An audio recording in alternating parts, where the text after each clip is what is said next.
boss is, and he doesn't know whether he attended a press conference. Now, things that are in public domain, and we know them by ourselves. Why should you believe him today? That once you release this person to him, he shall be treated well. Why? You cannot believe him because he denies publicly even his own boss. I know now how Jesus felt when Peter just...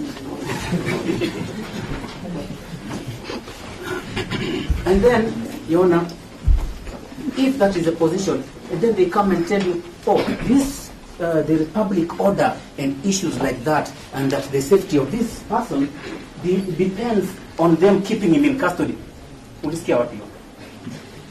Where does that come from? Because Article 29 is clear. This gentleman must enjoy his fundamental rights. The security, it is provided by the state. It is guaranteed. Guaranteed. So they can't come here by a mere application and tell you that he cannot be safe. And they don't quote that article in their application. Why? They avoid it intentionally because it is black and white and it is clear. So bad faith again from the investigative officer. And he is my friend. Now, Your Honor, I know when the state wants to respond, they will start telling you about probabilities. They want to tell you that nowadays it's on probabilities whether a person will appear or not, that they anticipate. And you can see from their affidavit, they are alleging, they are saying likely to abscond, likely to interfere. It remains likely. Let us change that scenario of likely. Let us move from the bail bond issues first of all. Let us go to what the law says today. Law is very clear. And there are three authorities that I will give the court. One I've already given, the one of Oyamo. Then there is one of Richard David Alden versus the Republic, that is number 40-something. Oh, you see, I'm even... So, I'm confusing myself here. Richard Alden versus the Republic, that is in the High Court case number 48 of 2016. Yes. And then the other one is Dwight Sagarai versus the Republic. That is number 61 of 2012 before the High Court. Proudly, let me say that I appeared in the matters. What did the court say when somebody makes an allegation to do with somebody is going to interfere? The court did not say probably. The court said must put evidence, must show something, must produce something. Why? Because if we were to leave it to imagination, the sky would be the limit. So if you are saying somebody is interfering with witnesses, you must show that he directly interfered or indirectly or has attempted. In the affidavit that have been given, nothing is there. They are saying likely. That was held by Justice Korir in the Dwight Sagarai case and was also supported by Justice Lesit as she then was in the Richard David Alden case. If you're going to say somebody is going to abscond, what does the judge say, Lesit? She says that you must be able to show that an attempt has been made by the person to try and abscond. Not only that, maybe there's a ticket, plans of traveling, or arrangements made. So I'll ask you, Your Honor, and I will give you the answer. Have they given you that? Then the answer is no. Such that even in the case of Oyamo, when they are saying that public order and public interest and all that, the court in Oyamo versus the Republic, and this is a court of appeal case, and that is the law. What does it say? For you to say that there is public order and rest and all those things that they are saying, they must show. All this unrest that has been going on has not been because of the OCS. Tuesday, tomorrow, there will be an mandamano in reference to somebody else. Not him. You know, I hope that goes on record. It is that matter of fact we hope goes on record. Your Honor, it's even on social media, and let me tell you why they can't tell me not to say anything about social media. In his affidavit, he said they got these issues from social media. Your Honor, don't shut me up on it. That counsel can go to social media. We're just asking the court that as he says it from social media, please record it for us. We will use it. Yes, Your Honor. And if that is the position that they are going to say and they are going to use it, let me tell you, Your Honor, it was not in relation to the OCS. It must be mentioned that it is the OCS and it must be accurate. Let us not generalize. That is why that law has never been overturned. Until today, it has never been overturned. So, what then does that leave the prosecution with? An empty shell, Your Honor.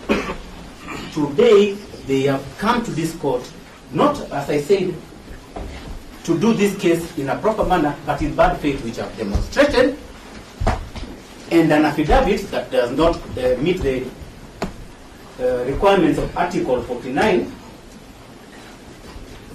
and at least what they will come out from with here is that at least I've given them a definition of compelling reasons. Yes. Thank you.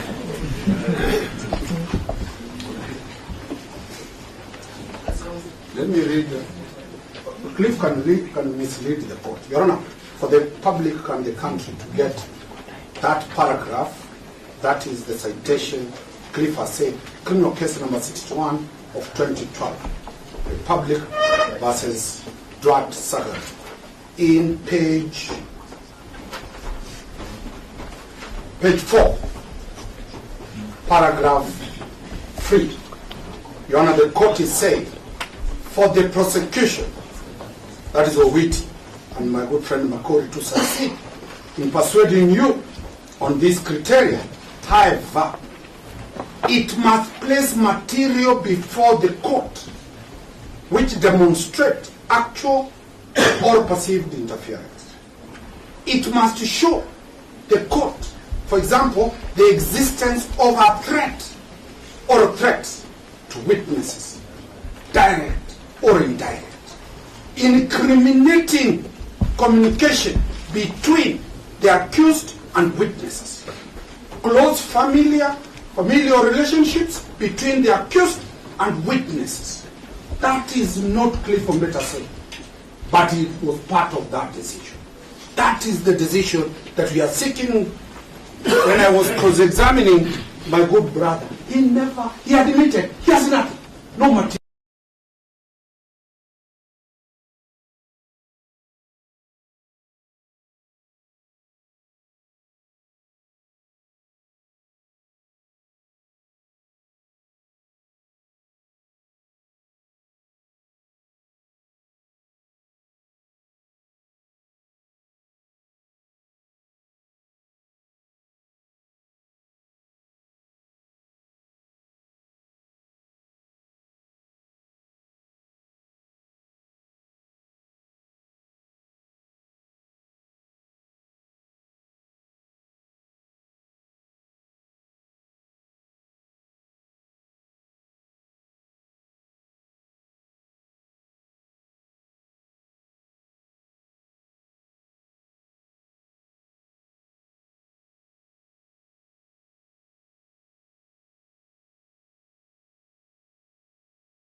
We would like to see that police brutality ends now.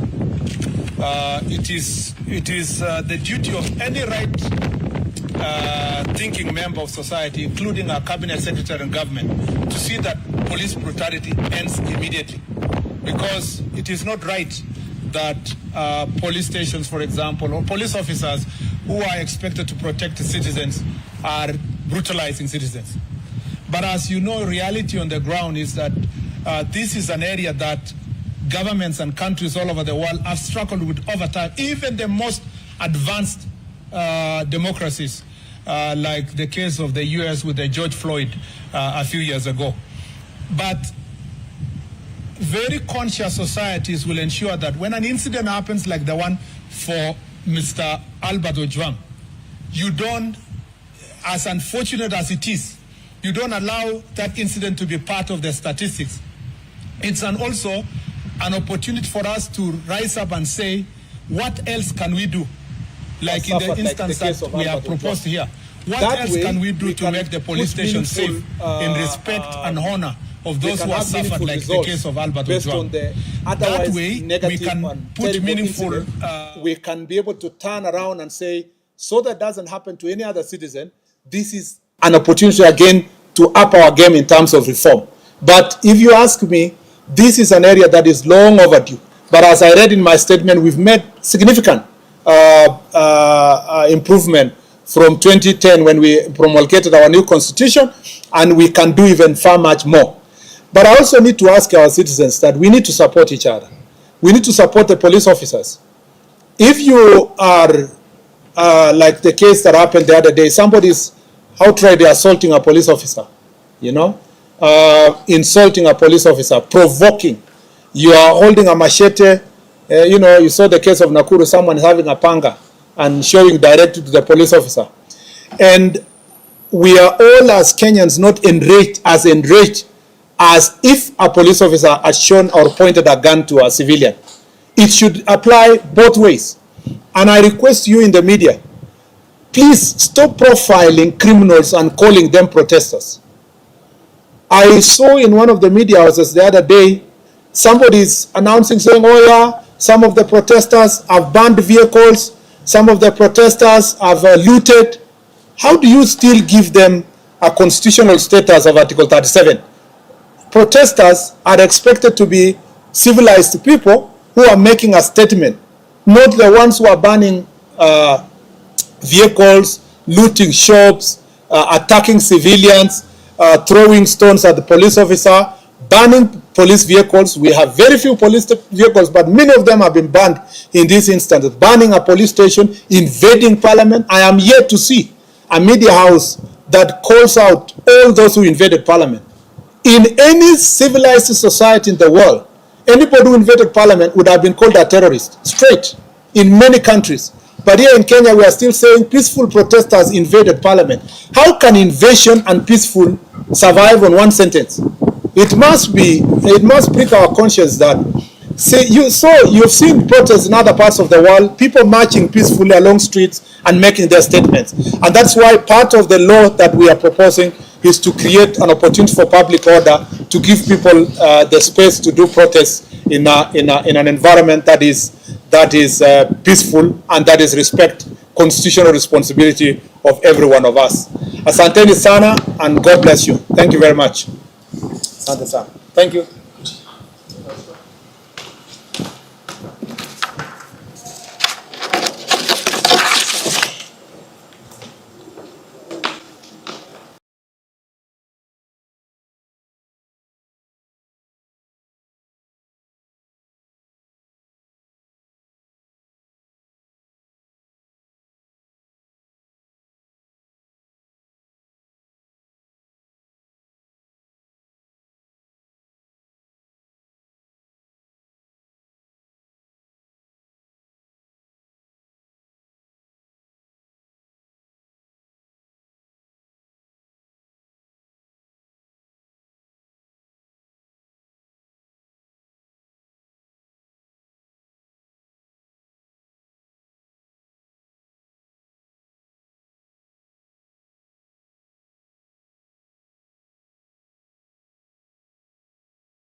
I'm going to be making a statement and then take a few questions on the state of the police reforms in Kenya.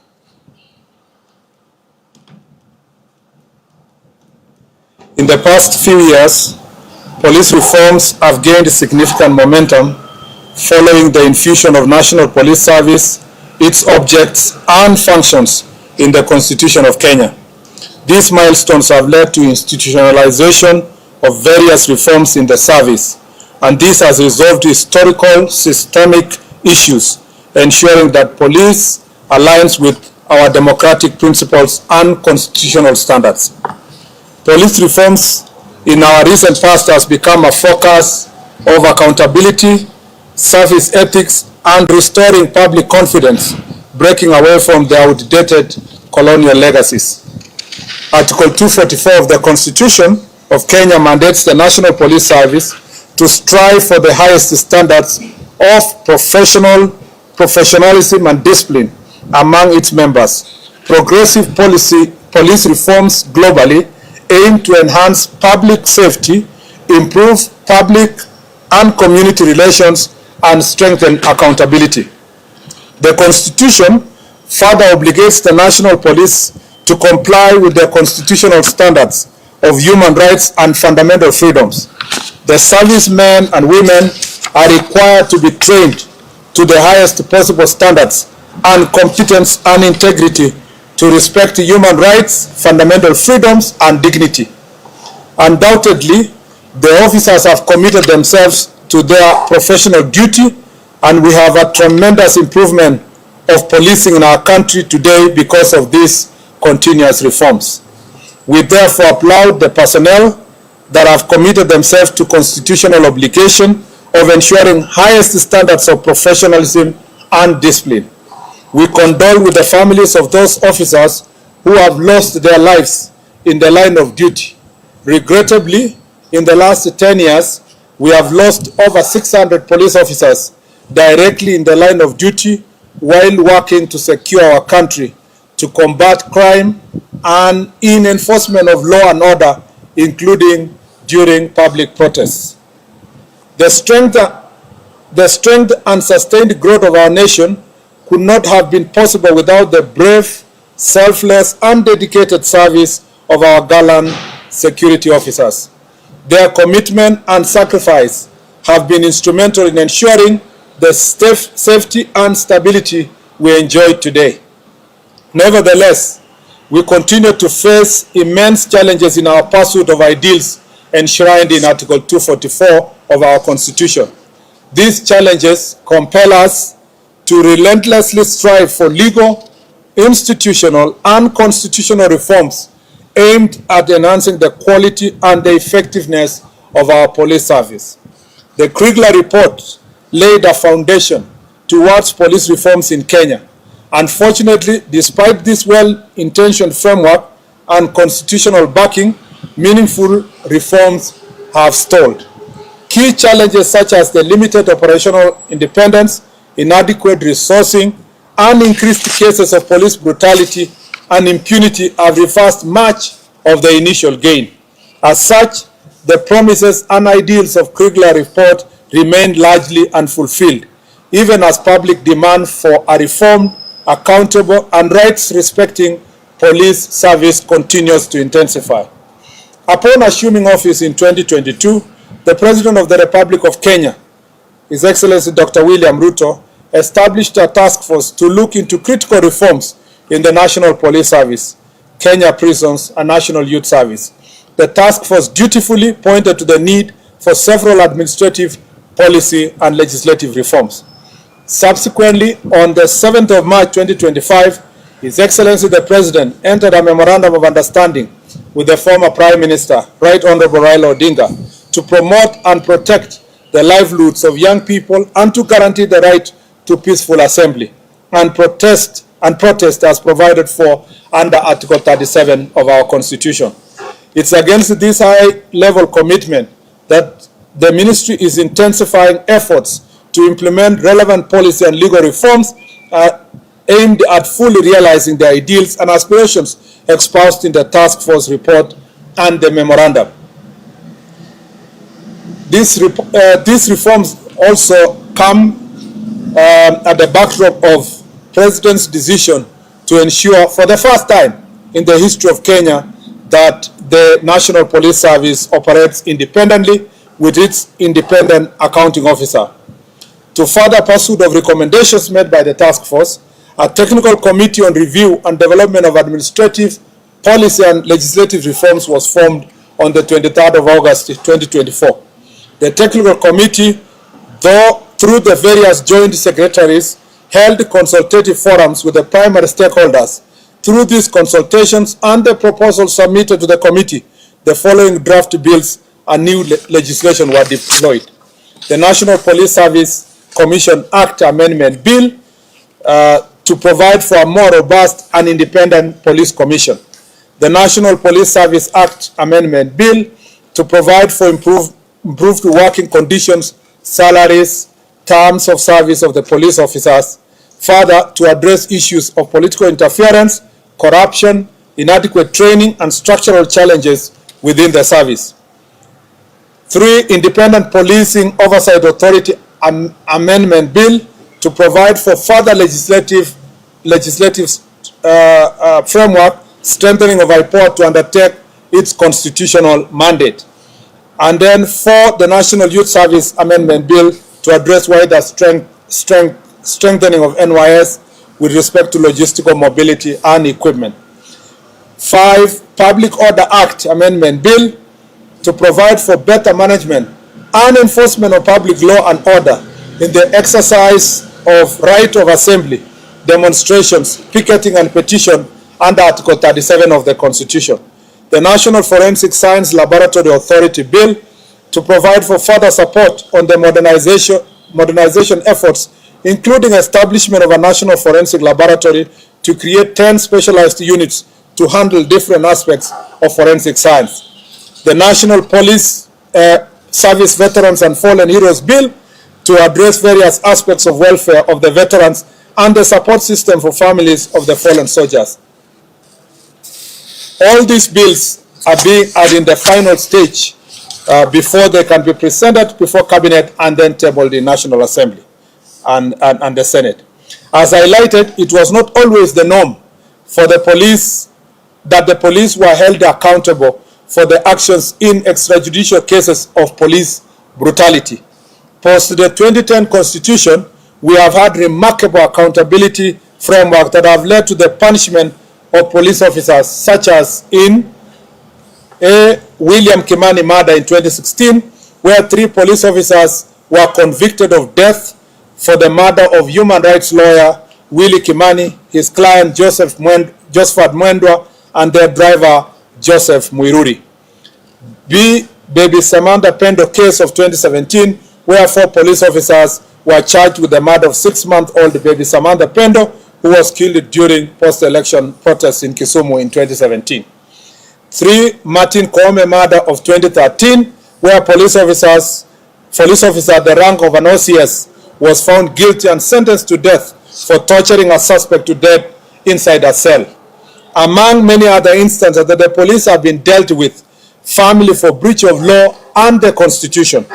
Although we have experienced worse incidents in the past, the progressive nature of our law and policy will soon make such occurrences rare in our country.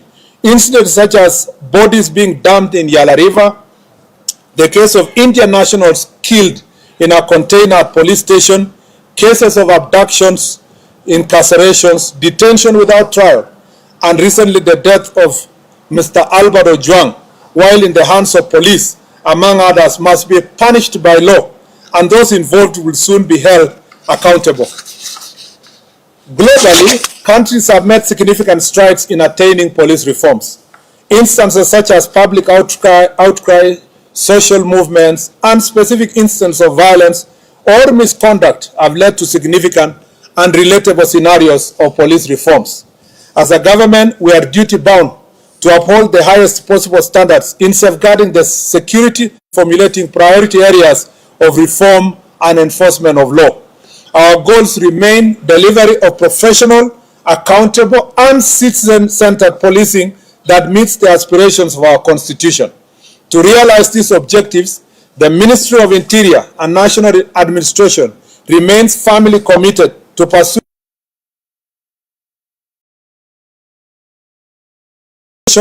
policy and administrative reforms and of international best practices. Upon consultation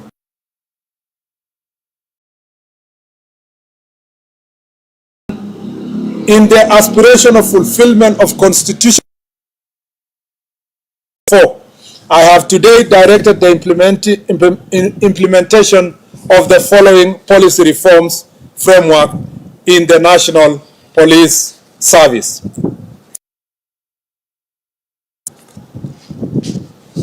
On CCTV surveillance, it shall be mandatory to equip police stations with CCTV surveillance to enhance transparency and accountability. All the police stations currently standing at 1,209 shall have CCTV surveillance within the next 2 years. We shall be making proposals to Parliament to enact laws that criminalize tampering with CCTV cameras. The surveillance system shall be in the custody of the officer commanding station, and the said officer shall be required to ensure that the system is always functioning, and instances of fault, it shall be reported within 1 hour through the established chain of command. The CCTV shall have an external backup system. It's important for Kenyans to know that the current stations that have CCTVs are not CCTVs that are sanctioned fully by the National Police Service. It was the initiative of the individual police station. 9 police stations identify areas for improvement. Working together with civil society, religious leaders, and other stakeholders, we shall ensure regular audits and evaluation with awards to the best police officers, police stations, among others. We are creating systems that evaluate officers' performance based not just on enforcement metric, but also community relations and adherence to requisite ethical standards. This framework shall establish both the criteria for reward and sanction of respective police officers. 5. Training and education. I have directed the establishment of continuous professional development training on all officers beginning with the OCSs, who shall be required to undertake minimum training annually on set of constitutional standards of the National Police Service as shall be developed in the curriculum. This marks the first step in restoring professionalism, discipline, and service excellence across all ranks. To achieve this, we shall work closely with the National Treasury and Parliament to ensure adequate resources are allocated. It is unfortunate that whenever budget cuts strike, training is often the first casualty. We are also forging partnership with development partners, public benefit organizations, and other stakeholders to sustain this initiative. In our upcoming police recruitment drive, we shall include a specific cadre of specialized officers to infuse fresh talent, professionalism, and modern policing standards throughout the service. All these reforms will be centralized for oversight and implementation at every police station, directly under the responsibility of the officer commanding station. It is important to note that in the command and structure of police service, the OCS is the ultimate officer in charge of all activities related to enforcement of law and order at the police station. All the other superior structures exist for the coordination and command of the National Police Service. It is therefore our intention to implement, monitor, and evaluate aforestated reforms of the police station. Our intention is to make our police stations centers of excellence. It's important for all of us to know as Kenyans that just the way we say in elections, the polling station is the final place of voting. The police station is the final station of reporting any crime in the National Police Service, and therefore every person, including senior officers, even the minister, everybody else has to always go back to a police station, and therefore we want to make the police stations to become the center of excellence. We shall make the respective budgetary adjustments to prioritize these reforms among other modernization strategies in the forthcoming and subsequent financial years. We shall also pitch for support of these priorities from our development partners to ensure efficient and effective implementation of these reforms. As we relentlessly advocate for appropriate conduct by the police, there must be a reciprocal emphasis on the responsibility of citizens to show respect towards police officers as they discharge their lawful duties. Just as police officers are held accountable and subjected to public scrutiny, citizens too must accept that their actions are not beyond reproach.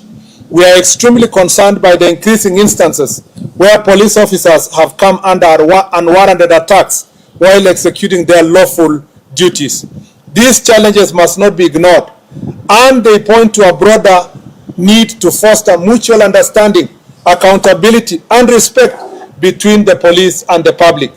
In some instances, the nation has watched in disbelief as individuals forcefully entered protected areas such as parliament and police stations, with incidences such as burning police vehicles and destruction of government installations.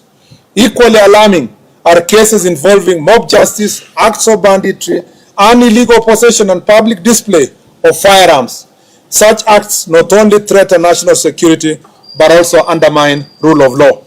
In conclusion, I wish to give my highest assurance that the Ministry of Interior National Administration, working in concert with other government agencies and in close collaboration with the people of Kenya, will continue to pursue and implement the much needed reforms within the security sector. This process will be progressive and guided by the constitutional values, best practices, and the unwavering pursuit of justice and professionalism. I thank you. Are there any questions? Yes. We shall, for all the questions, please name and maybe the media house you represent. Okay.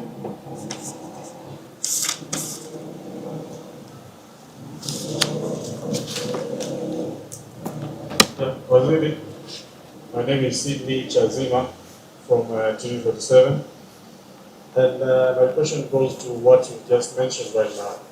You say that even the most highest ranking police officer has to report to a police station if there is something, even a complaint. In the run-up to the death of Albert Ojwang, we've heard that the DIG Lagat had a complaint about it. We would like to know which police station you reported to, if there's an OB, and if it is the DCI, was it documented or just a word of mouth? Then, secondly, what was the complaint about? You have not been able to trace the comment or even screenshot of what Albert was being accused of. And finally, I've asked if there's an inventory of how many tenders or weapons that the government has entered into since 2023. Now that there's a complaint that weapons from Kenya have made their way to neighboring countries. Thank you. So just take one question from each so that you allow others to ask us questions.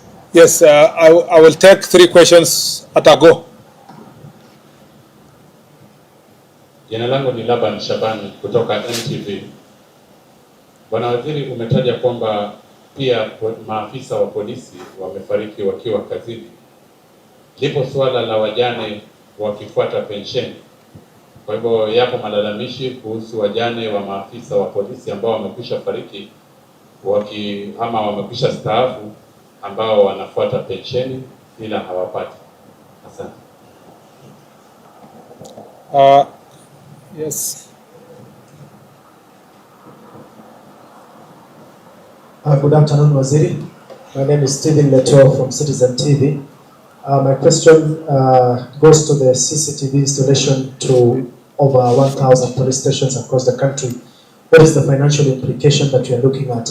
And if we are talking of development partners, who are these development partners that we want to, delegate a primary duty of installing CCTVs in the police stations in the country? Thank you.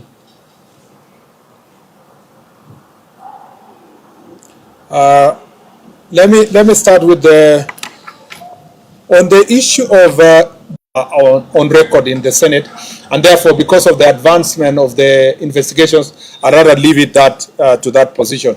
On the issue of on the question of tender for security, I think first of all, as the Republic of Kenya, we cannot stand here or at the ministry or even IG, you will never get that information you are looking for, where you stand and come and say, we have this number of ammunitions or we have this number of this. It's not possible for any country in the world to go and announce this publicly to any person, because that is a highly classified security issue. However, I know where you are going. Your question was related to what was in the media about munitions and issues of other countries. I think my responsibility is issues related to internal security. That's why it's called Minister of Interior. So I have my responsibilities only confined to issues that are related to security in our country. Other issues that are happening between Kenya and neighboring countries or other parts of the country are better addressed through foreign affairs, not internal issues. I'm confined within the boundaries of our country insofar as issues of security is concerned. On the issue of swali nzuri limeulizwa na Laban kuhusiana na pensheni ya maaskari wetu. Ninajua ya kwamba kumekuwa na shida, si kwa upande wa askari peke yake, lakini public service wote wakijaribu kupata budget ya kuhakikisha inalipa mambo ya pensheni. Lakini uliposikia vile nilisoma baadhi ya mabadiliko ama reforms ambayo tunafanya inahusikana na Veterans Bill, nia yetu ni kuhakikisha kwamba through that Veterans Bill tutakuwa na njia mwafaka ya kuhakikisha kwamba wale wanaondoka kutoka ofisi wanalipwa haraka, na pia sio wenye wanaondoka peke yake, wale wanapoteza wapendo wao katika wakiwa kazini watakuwa wameshughulikiwa ipasavyo. Ndio unaona hiyo Veterans Bill ndio moja ya yale sheria ambayo nilisoma ambayo tunataka kupitisha ifikie bunge, ili tukue na njia mwafaka ya kuhakikisha muda ambayo inahitajika kulipa pension na mambo mengine. Hata hivyo kupitia bajeti ambayo National Police Service imepata, kumekuwa na bidii kwa upande wa National Police Service kujaribu kulipa wale ambao pension yao imekaa sana kadiri ya uwezo wao kupitia ile bajeti ambayo tumepewa na bunge.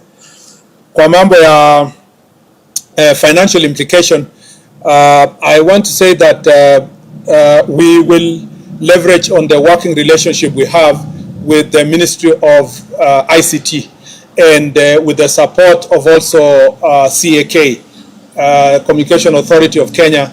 We are going to forge this partnership, which has been ongoing between us and these institutions, to see how we can install these CCTV cameras within the next 2 years. The ultimate budgetary allocation will be determined by the working partnership we have put in place. I need to say that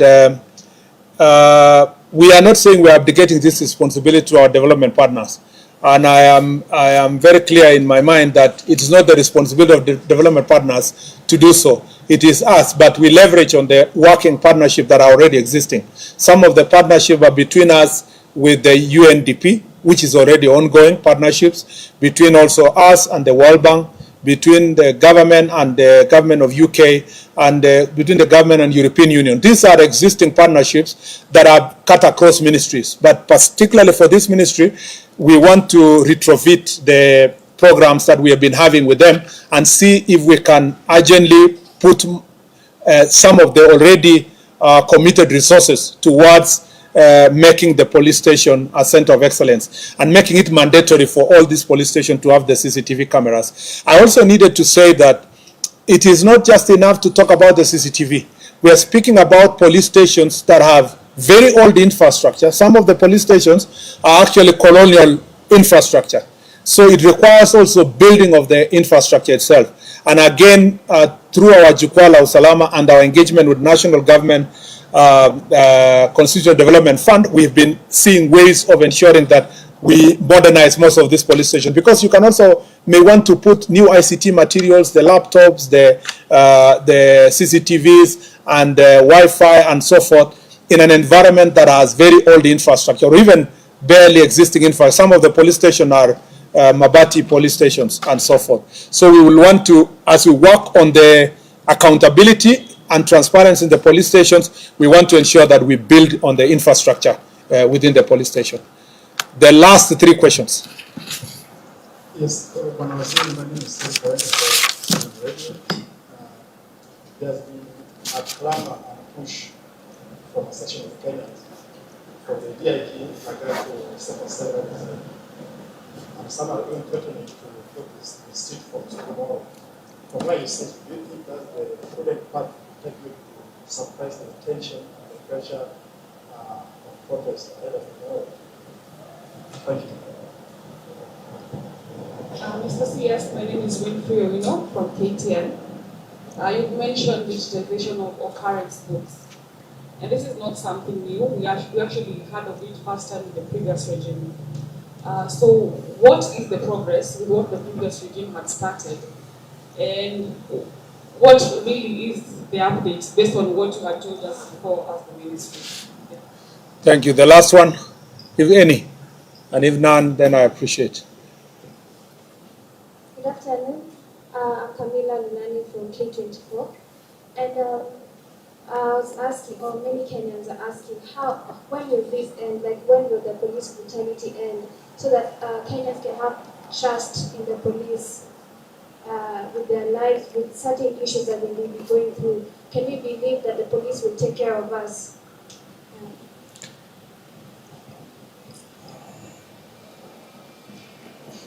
Thank you very much. First, let me say that on the question of the first question by Eric was in relation to the role of the DIG in the question of the issue to do with the murder of Mr. Albert Ojwang.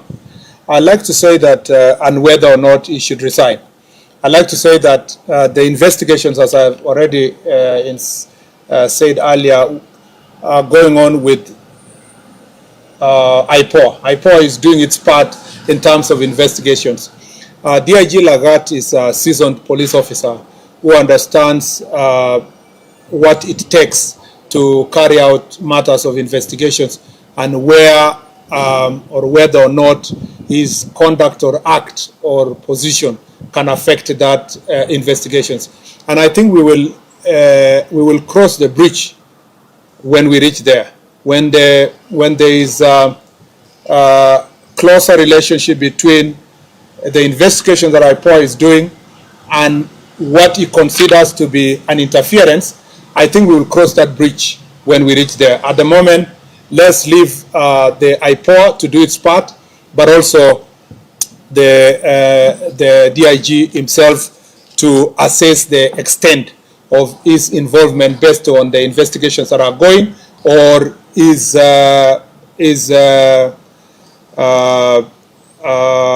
position vis-a-vis the investigations, and then make that decision when we cross there. I would not like to be the CS who will make that decision for him. It is important that that is achieved, the threshold of the investigations, where it is, and whether or not the DIG will see that his position or position in office is going to interfere with that investigation. I'm sure when that threshold is achieved, we will cross that bridge when we reach there. On the question of digitization of OB, this has been a long time promise, and I agree with you that it's been a promise from previous administration to now. We want to move it from promise to reality, and we know the reasons why this is serious. It's because if we have a digitized OB, it will help us to make sure that any reported incident can be tamper-proof. It can also be tracked to ensure that whether or not someone wanted to interfere or change, the position of a particular reporting that was made. So we will not have a situation where like we saw in the other incidents, that somebody had reported there is allegations that the report was changed and so forth. So digitized occurrence book really help us a great deal. And I have now given timeline. Maybe in the past there was no promise of timeline. I've given in the next 1 year we would like to see a digitized occurrence book. And then lastly, Camilla has asked a very important question. When will police brutality end? We would like to see that police brutality ends now. It is the duty of any right-thinking member of society, including our cabinet secretary and government, to see that police brutality ends immediately. Because it is not right that police stations, for example, or police officers who are expected to protect the citizens are brutalizing citizens. But as you know, reality on the ground is that this is an area that governments and countries all over the world have struggled with over time. Even the most advanced democracies, like the case of the US with the George Floyd a few years ago. But very conscious societies will ensure that when an incident happens like the one for Mr. Albert Ojwang, you don't, as unfortunate as it is, you don't allow that incident to be part of the statistics. It's also an opportunity for us to rise up and say, what else can we do? Like in the instance that we have proposed here, what else can we do to make the police station safe in respect and honor of those who have suffered, like the case of Albert Ojwang? That way, we can put meaningful, we can have meaningful results based on the otherwise negative and terrible incident. We can be able to turn around and say, so that doesn't happen to any other citizen, this is an opportunity again to up our game in terms of reform. But if you ask me, this is an area that is long overdue. But as I read in my statement, we've made significant improvement from 2010 when we promulgated our new constitution, and we can do even far much more. But I also need to ask our citizens that we need to support each other. We need to support the police officers. If you are, like the case that happened the other day, somebody's outright assaulting a police officer, you know, insulting a police officer, provoking. You are holding a machete, you know, you saw the case of Nakuru, someone having a panga and showing directly to the police officer. And we are all as Kenyans not enraged as if a police officer had shown or pointed a gun to a civilian. It should apply both ways. And I request you in the media, please stop profiling criminals and calling them protesters. I saw in one of the media houses the other day, somebody's announcing, saying, oh yeah, some of the protesters have burned vehicles, some of the protesters have looted. How do you still give them a constitutional status of Article 37? Protesters are expected to be civilized people who are making a statement, not the ones who are burning vehicles, looting shops, attacking civilians, throwing stones at the police officer, burning police vehicles. We have very few police vehicles, but many of them have been burned in this instance. Burning a police station, invading parliament. I am yet to see a media house that calls out all those who invaded parliament. In any civilized society in the world, anybody who invaded parliament would have been called a terrorist, straight, in many countries. But here in Kenya, we are still saying peaceful protesters invaded parliament. How can invasion and peaceful survive on one sentence? It must prick our conscience that, see, you've seen protests in other parts of the world, people marching peacefully along streets and making their statements. And that's why part of the law that we are proposing is to create an opportunity for public order to give people the space to do protests in an environment that is peaceful and that is respect constitutional responsibility of every one of us. Asanteni sana and God bless you. Thank you very much. Asante sana. Thank you.